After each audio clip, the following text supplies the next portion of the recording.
हे बघा मैत्रिणींनो, आज तुम्हाला मी ना घरच्या घरी हलवाईसारखी काजू कतली कशी बनवायची ते सांगणार आहे। तर हे बघा, मी त्याच्यासाठी साहित्य काय काय लागणार ते घेतले। 1 वाटी काजू, थोडीशी वेलची पूड, 2 चमचे मिल्क पावडर, 2 चमचे साजूक तूप आणि याच्या हाफ कटोरी साखर घ्यायची आपल्याला आणि 1 कप शेंगदाणे। तर आता बघू आपण पुढं काय करायचं ते। तर चला आता आहे ना, आपण आहे ना कढई गॅसवर ठेवून घेऊ।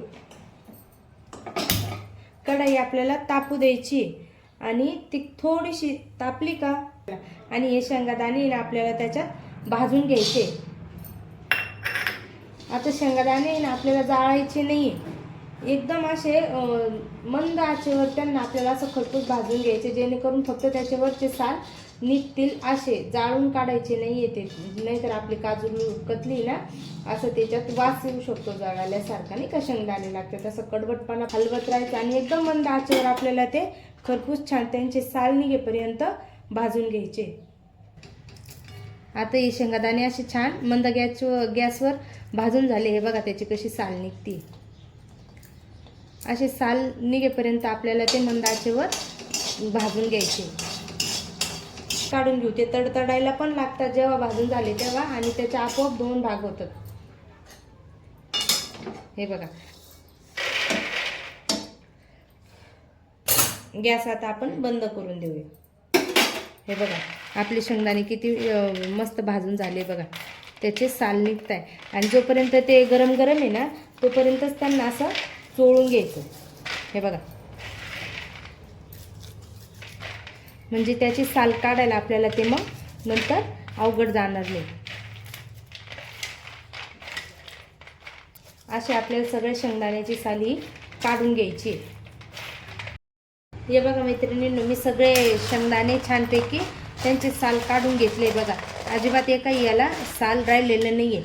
आणि आपल्याला पण हे असेच काढून घ्यायचे, जेणेकरून ते एकदम पांढरे शुभ्र दिसले पाहिजे शेंगदाणे। आता या शेंगदाण्यांना आपण आहे ना मिक्सरचं भांडं घेऊया आणि हे मिक्सरच्या भांड्यात टाकायचं। आणि आता याची आपण बारीक पूड काढून घेऊ, एकदम बारीक करून घ्यायची आपल्याला शेंगदाणे। आणि याच्यातच आपण हे काजू पण याच्यातच टाकायचे, दोन्ही मिळून शेंगदाणे आणि काजू याचा आपण बारीक कूट काढून घ्यायचा आहे। हे बघा मैत्रिणींनो, याची किती छान अशी बारीक पूड तयार झाली। आता याच्यात आपण काय करणार आहे, हे जे मिल्क पावडर आहे ना 2 चमचे, हे मिल्क पावडर आपण याच्यात सगळं ॲड करायचंय। हे याच्यात सगळं टाकून घ्यायचंय आणि याला परत आपण मिक्सरला एकदा फिरवून घ्यायचंय, जेणेकरून त्याच्यात ते जे मिल्क पावडर आपण मिक्स केलंय ना ते सगळं एकजीव होईल त्याच्यात।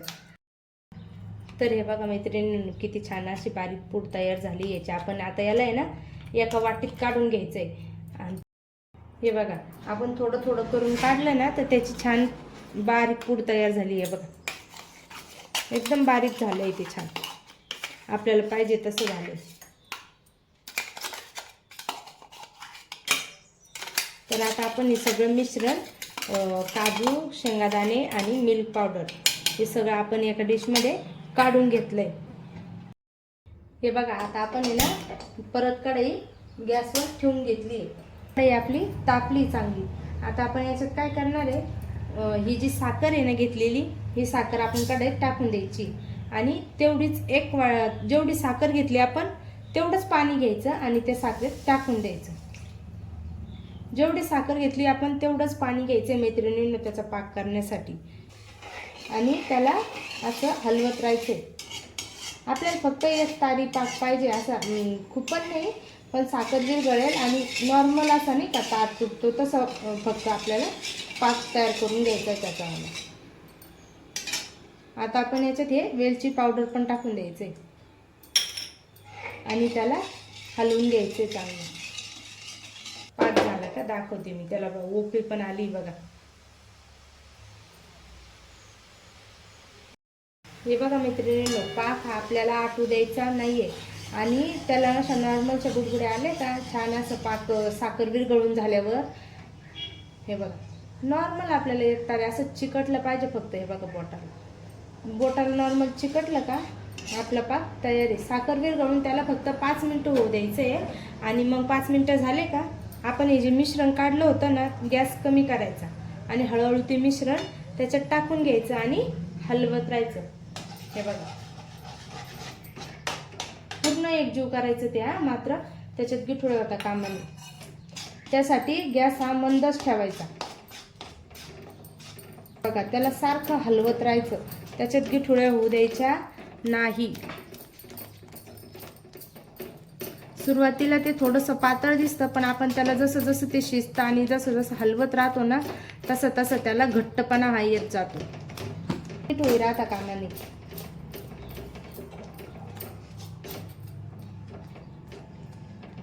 त्याला सारखं हलवत राहायचं, जोपर्यंत त्याला असा घट्टपणा येत नाही तोपर्यंत सारखं हलवायचं त्याला. जेव्हा ते तयार होतं ना तेव्हा असं छान खमंग असा वास सुटतो त्याचा, आपण जेव्हा त्याला पूर्ण एकजीव करत असतो तेव्हा. तुम्ही पण नक्की ट्राय करा मैत्रिणींनो एकदा घरच्या घरी, आणि अगदी सोप्या पद्धतीत आणि घरगुती साहित्यात हलवाईपेक्षा आपण छान काजू कतली घरी बनवू शकतोय. हे सगळं मंद आचेवरच करायचं बरं का, गॅस फुल ठेवून करायचं नाही, नाहीतर ते पटकन त्याचा घट्ट गोळा तयार होईल आणि आपण पाहिजे तसं काजू कतलीला आपण शेप पण नाही देऊ शकत जर त्याला फुल गॅसवर जर सगळं प्रोसेस केली आपण, आणि त्याच्यात गुठळ्या पण होऊ शकतात. त्याच्यामुळं गॅस फुल करायचं नाही, हे सगळं कमी आणि कमीच गॅसवर करायचं आहे आपल्याला. तर हे बघा आता आपलं पीठ घट्टसर झालंय बघा, असं थोडासा घट्टपणा आलाय बघा आपल्या पिठाला. हे बघा तुम्ही पाहू शकता, त्याच्यात गिठुळ्या पण नाही राहिलेल्या एक पण. हे बघा कसं आता ते घट्ट झालंय. आता आपण काय करायचंय, गॅस बंद करायचा आहे. हे बघा मी ना एक कॅरी बॅग घेतली. तुमच्याकडे जर बटर पेपर नसेल तर तुम्ही कॅरी बॅग पण घेऊ शकता. आता या कॅरी बॅगला ना आपण थोडंसं तूप लावून घेऊ. हे बघा हे जे तूप आहे ना कॅरी बॅगला आपण हे थोडंसं लावून घेऊ. हे बघा असं कॅरी बॅगवर तूप हे सगळं पसरवून घ्यायचंय. आणि हे कढईत जे मिश्रण झालेलं आहे ना आपलं, हे बघा ते घट्ट झालंय ना. आता याच्यात आपण ते नॉर्मल थोडंसं कडक आहे ना, तर त्याच्यात आपण आणखी 1 चमचा साजूक तूप घालून त्याला एकजीव करायचंय.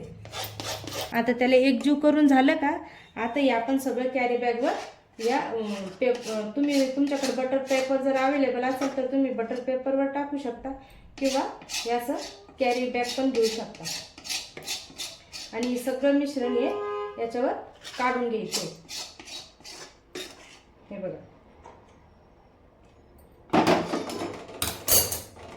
तोपर्यंत आपण त्याला कॅरी बॅगने असं दाबून घ्यायचंय. हे बघा पिठाला आहे ना असं सर्व कॅरी बॅगनी एकजीव करून घ्यायचं, जे जोपर्यंत ते गार होत नाही आणि असं घट्टपणा त्याला येत नाही तोपर्यंत. हे बघा किती छान असं पीठ तयार झालंय बघा आपलं काजू कतलीचं.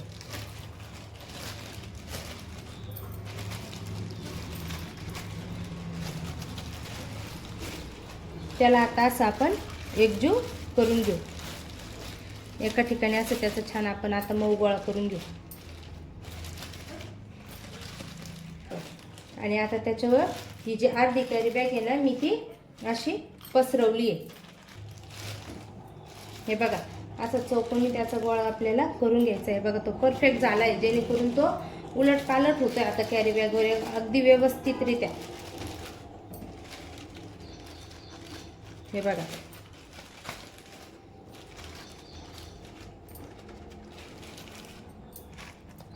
आता आपण याला ही बऱ्यापैकी गार पण झालंय, थोडंसं हलकं हलकं गरम आहे ते अजून, पण ते हलकं गरम याच्यातच आपल्याला काय करायचं आहे, त्याला असं दाबून घ्यायचं. हे बघा असं दाबून घेतलं का मग आपण त्याला काय करायचं, एक बेलणं घ्यायचं. बेलण्यातला आधी सगळ्यात अगोदर बेलण्याला साजूक तूप लावून घ्यायचंय. हे बघा बेलण्याला आपण सगळं साजूक तूप हे लावून घेतलंय आणि आता हलकं त्याच्यावर असं आपल्याला फिरून घ्यायचं. हे बघा अगदी हलकं, आणि खूप जाडही त्याचा आकार करायचा नाही आणि खूप पातळही करायचं नाही, आपल्याला पाहिजे तशी करायची. हे बघा बघा अगदी परफेक्ट त्याचं माप झालेलं आहे, ते परफेक्ट तयार झाले त्याच्यामुळं ते अगदी बेलण्याला सुद्धा चिटकत नाही, एकदम व्यवस्थित आलंय बघा. जर आपलं पीठ व्यवस्थित झालं नाही तर ते चिकटतं, इकडे तिकडे जातं. तशातला हा काही भाग झालेला नाही, हे अगदी व्यवस्थितरित्या झालेलं आहे बघा, परफेक्ट. आता याला हे हलकं हलकं गरम आहे अजून. आता याला आपण थोडंसं गार होऊ देऊ. खूप झालं तर त्याला फक्त आपल्याला हे बघा मैत्रिणींनो, आपलं पीठ एकदम सेट झालंय. आता अजिबात हाताला चिटकत नाहीये का काहीच नाही, एकदम सेट व्यवस्थित झालंय. आता आपण त्याच्या आपल्याला पाहिजे तशा आकारात, काजू कतलीच्या आकारात त्याचा शेप आपण कट करून घेऊ. हे बघा आधी मी हे साईडचं कट करून घेते, जेणेकरून आपल्याला पाहिजे तसं शेप कट करता येईल. हे बघा असे तिरपे तिरपे काप त्याचे आपण पाडून घ्यायचे, जेणेकरून काजू कतलीचे काप अगदी तशीच येईल परफेक्ट.